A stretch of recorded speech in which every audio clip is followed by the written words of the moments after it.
Well, we heard the Albanese-Chalmers fourth budget delivered since they took government in 2022. Well, this is my response to their budget. So here we are in Canberra, probably the last time for the coming federal election for budget week. We weren't even sure a budget would be handed down this year, but already had a fair idea of what would be in it. A return to deficit on the back of increased spending, increasing debt, election sweeteners and election traps, and no genuine spending or tax reform. Jim Chalmers, the Treasurer, who has never run a business or been employed in the private sector, his entire life has delivered exactly what we expected. Government spending has increased to $786 billion. Gross debt is now over $1 trillion, rising to $1.2 trillion in just 3 years. There's some sweeteners, like more energy rebate money. There's an election trap for the coalition, a tax cut worth less than a cup of coffee a week that will still cost the budget $17 billion. There's no attempt at genuine spending reform, no waste cutting, and no tax reform. It's just more of the same, digging Australia deeper into an abyss with no attempt to address the causes of our housing and cost of living crisis. There's very little to address our growing deficiencies in defence. There's heaps of exclusive funding for Indigenous corporations, again with no accountability for closing the gaps. There's not much in the way of new infrastructure funding and nothing for true nation building. There is no provision for paying off our increasing debt. In summary, it's just another big spending Labor budget that squibs the opportunity for real reform. It's disappointing, but predictable. It's time for some real change. It's time for One Nation's plan. One Nation's plan focuses on spending reform that is urgently needed and long overdue. It's spending reform that is now beyond the capabilities of Labor and the coalition. The last time we had a glimmer of responsible economic management was during the Howard years. By 2006, Australia's net debt had been virtually eliminated by the Howard government. After that, we had 6 years of Labor with Wayne Swan and his constant promises of a surplus that were never realised, and Australia was again $270 billion in net debt. Then we had 9 consecutive budgets under the coalition beginning in 2014. It's worth having a look at the overview for that budget handed down 10 years ago, when government spending totaled $415 billion. Joe Hockey said that government debt was projected to be $389 billion in 23-24, and that from the following year we would have surpluses up to 1% of GDP. Well, I'll tell you now, it didn't work out that way. Their modelling never does. In the coalition's last budget in 22-23, government expenses reached $628.5 billion. So much for the coalition's claim to be responsible economic managers. And then came the Albanese Labor government, also with the claim to be responsible economic managers. I don't know about you, but I've had a gutful of it. What a complex joke that claim has turned out to be. Spending has now reached $785.7 billion. Gross debt is now over $1 trillion. It's a massive figure. 1 followed by 12 zeros. That's a trillion. That's 1,000 billion, or 1,000,000 times $1 million. It's critical that Australian voters understand this. It rolls off your tip of your tongue, but understand how much money it is. Labor and the Coalition have collectively borrowed more than $1 trillion in fewer than 20 years because they are incapable of running Australia within its means. If you ran your household their way, you would lose your house. If you ran your business their way, you would lose your business. Why do Australians keep voting for Labor and the Coalition when they run our country this way? Why? Labor has added another $63 billion of spending in just the past 3 months. So much of our money has been wasted by these so-called parties of government. One Nation's policy puts this waste in the bin where it belongs. We will slash wasteful government spending by $90 billion. The first cab off the rank will be the climate change scam. At its most basic, this is a joint policy of Labor and the Coalition to spend taxpayers' monies to make our electricity more expensive. Rising electricity bills have been the only outcome of their collective net zero madness. Global emissions continue to rise every year because no matter what the major parties tell you, nothing this country can do will make any difference on a planetary scale. We are crippling our own economy and forcing families into poverty and homelessness for no environmental benefit to anyone. One Nation's plan is to abolish the Department of Climate Change and related agencies and programs, saving at least $30 billion a year. We'll stop subsidising uneconomic renewables and make them compete on a level playing field with cheaper, more reliable energy from coal and gas. We anticipate this will save Australian households and businesses at least 20% of their electricity bills.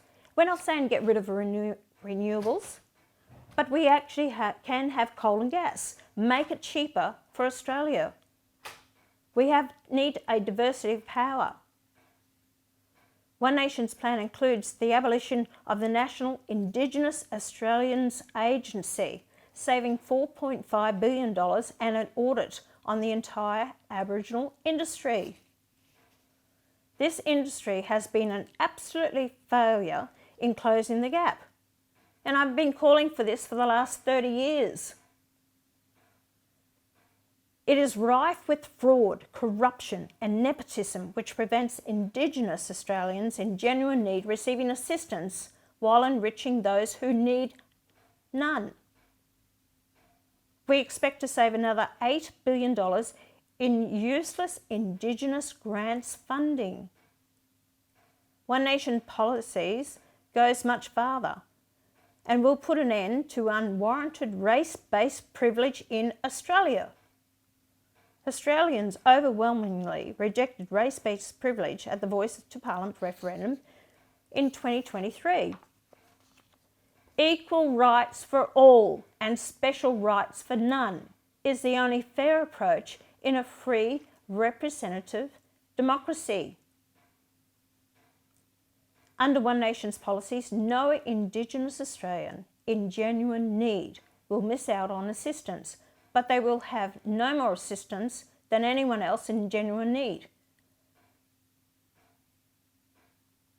You don't close the gaps by treating Australians differently. Actually, it's divided us as a nation. And that's what I get so upset about.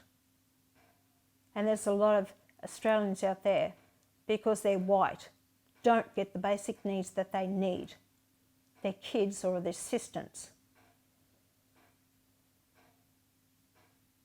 We are going to dismantle this culture of unwarranted entitlement, naked greed, and racial hatred.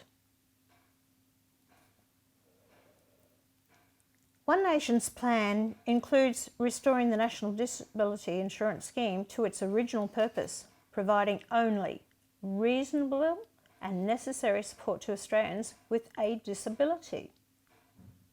We support the NDIS and want to ensure it survives. We will review eligibility, introduce means testing, reduce unsustainable pay rates, and crack down on fraud.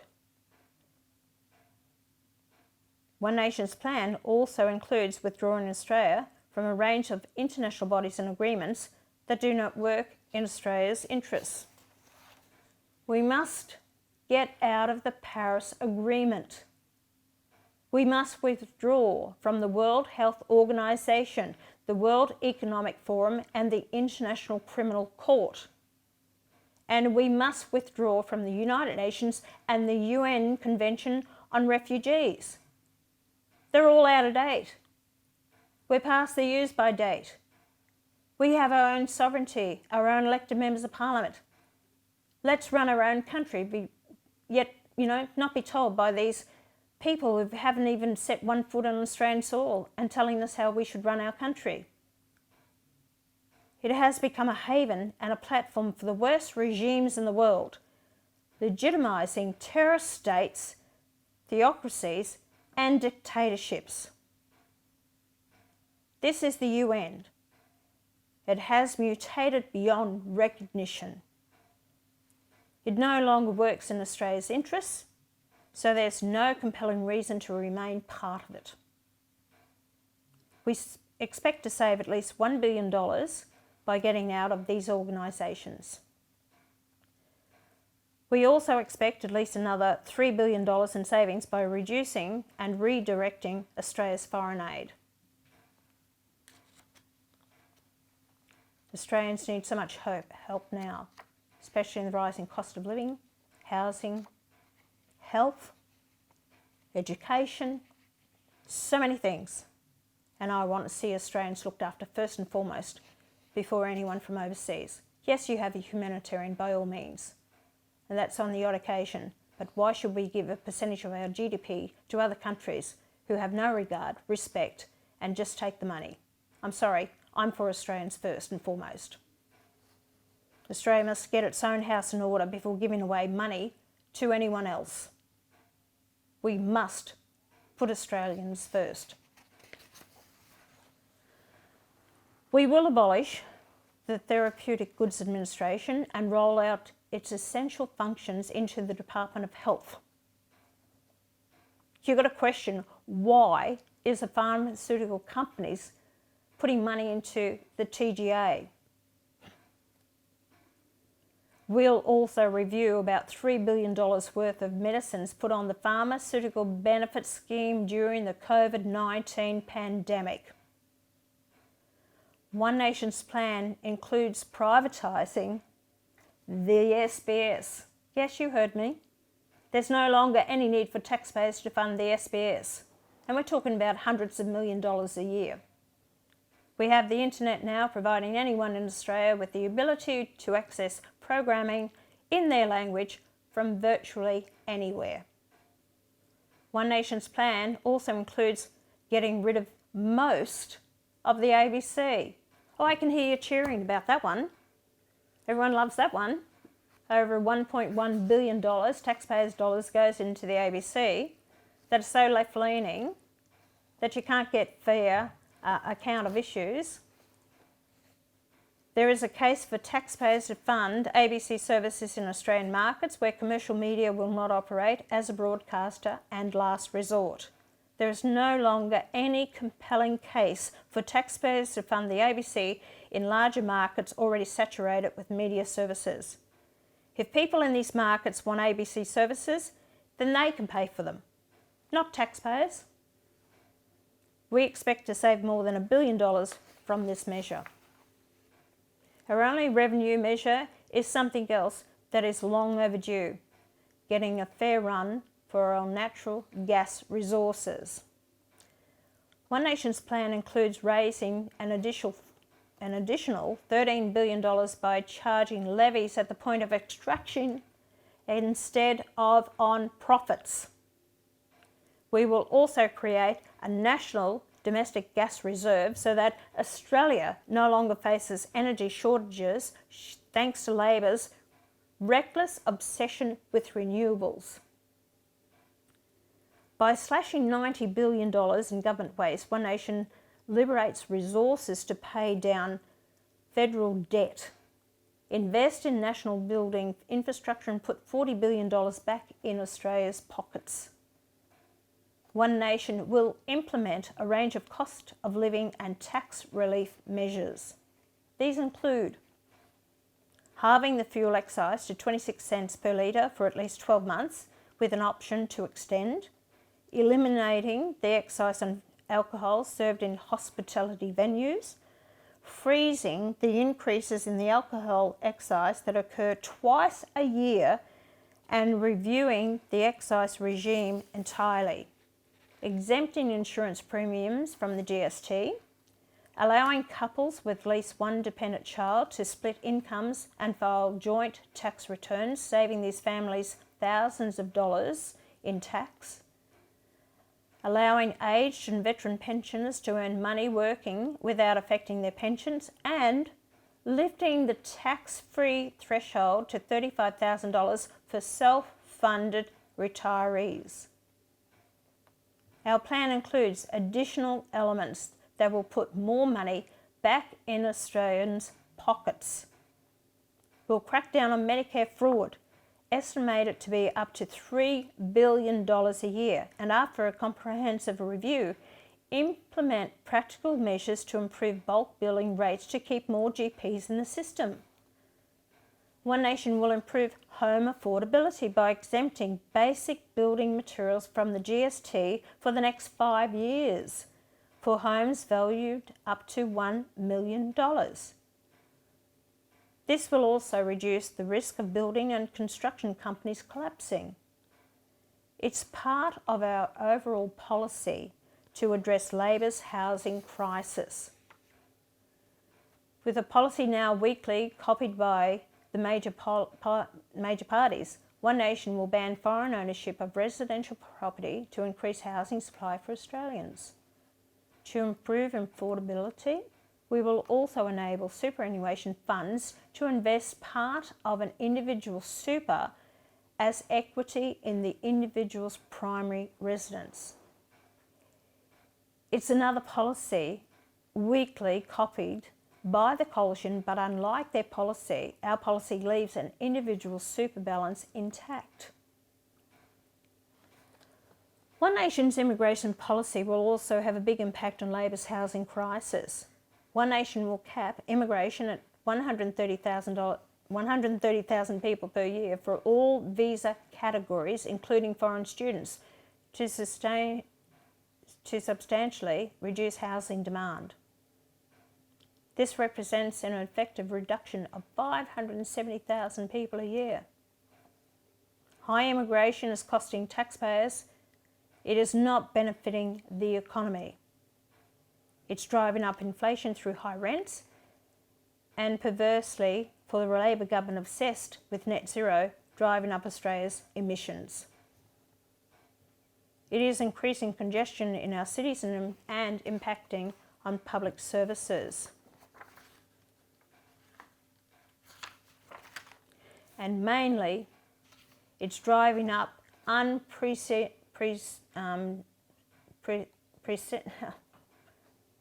unprecedented demand for housing. This is forcing more Australians into mortgage stress, rental insecurity and homelessness. It has to stop. And One Nation has a policy that will stop it.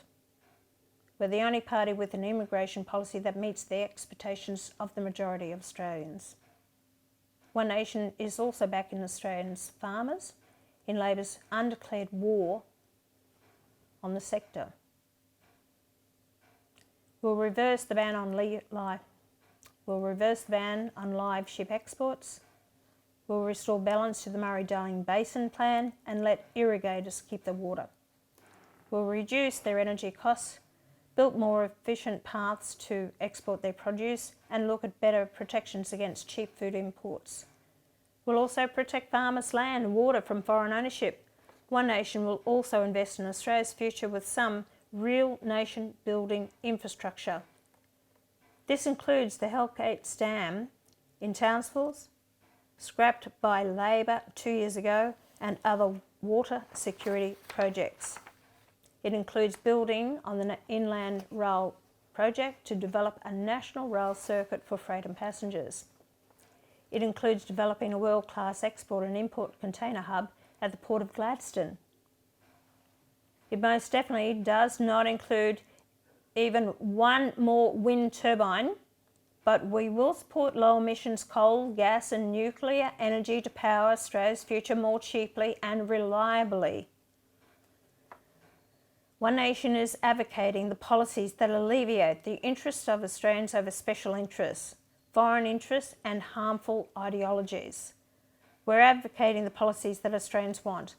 We're advocating sensible policies that are now being copied by Labor and the Coalition, banning foreign ownership of housing, nuclear energy, cutting alcohol taxes, accessing super to improve home affordability and auditing the Aboriginal industry. One Nation will put $40 billion back in Australians' pockets and will fix the causes of the rising cost of living, renewables, high immigration and reckless Labor government spending. One Nation wants to protect our way of life, protect our standard of living and ensure a prosperous and secure Australian nation, and will do it without imposing more costs and burdens on future generations. Unlike anyone else contesting this election, One Nation's plan puts Australia and Australians first. So make sure you put us first on your ballot paper at this election.